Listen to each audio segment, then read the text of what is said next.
Hello, Namaskar. Welcome you to the SAAR Analysis. I am Chamanak and here's my take. What if I told you one of world's smallest island nation could influence the balance of power across Indian Ocean? Now consider this, nearly 80% of the global seaborne oil trade and substantial share of Asia-Europe commerce move through wider Indian Ocean. More than 95% of India's trade by volume and nearly 70% by value travels by the sea. Yet one of countries sitting astride this maritime lifeline has a population of barely 100,000.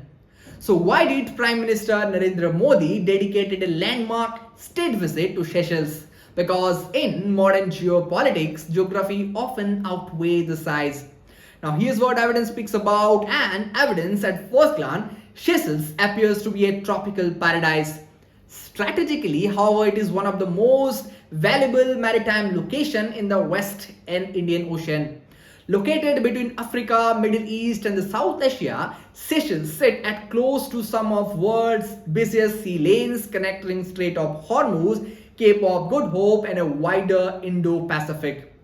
Now for India, this is not simply about diplomacy, it is about securing energy routes, protecting commercial shipping, counterfeiting piracy, improving the maritime domain awareness and maintaining the stability as increasingly a contested ocean. Now Prime Minister Modi's visit reinforced precisely these priorities. Two nations have expanded cooperation on maritime security, digital governance, climate resilience, healthcare capacity building, and development partnership. Now they remain committed to free, open, inclusive, and rule-based Indian Ocean. Now the question arises, why is this important? Because today's competition in the Indian Ocean is no longer defined by the warship alone. It is increasingly shaped by the ports, it is increasingly shaped by digital infrastructure, undersea cables, coastal surveillance and long-term development financing. Now this is where Seychelles become important, strategically significant. As China has expanded its economic and naval footprint across Indian Ocean through ports and infrastructural investment, India has responded with a different model, one built through partnership, local ownership and capacity building rather than military dependency.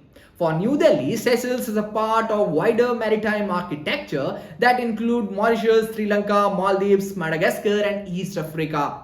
Together, this relationship strengthens Indian vision of becoming the preferred security and the development partner across Indian Ocean region.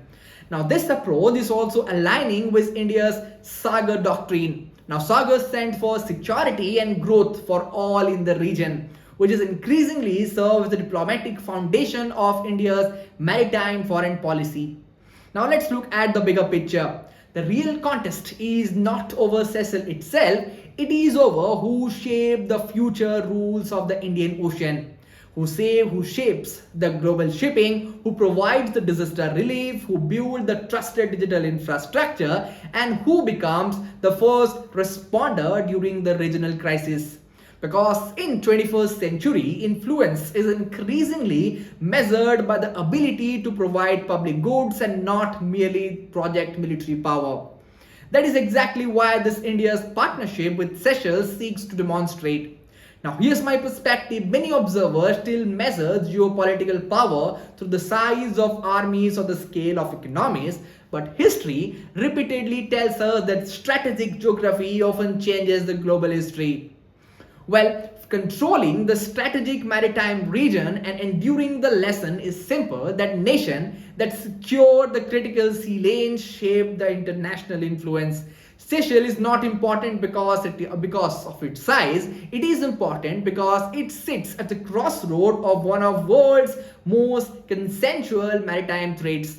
And India's engagement reflects a larger strategic transition from being the contentious power to becoming leading maritime power in Indo-Pacific. The future of the global geopolitics will not be decided only in Washington, Beijing or Brussels. It will be shaped by the island that rarely dominates the headline but quietly anchor the world's most critical routes. Prime Minister Modi's visit to Seychelles was therefore far more diplomatic ceremony.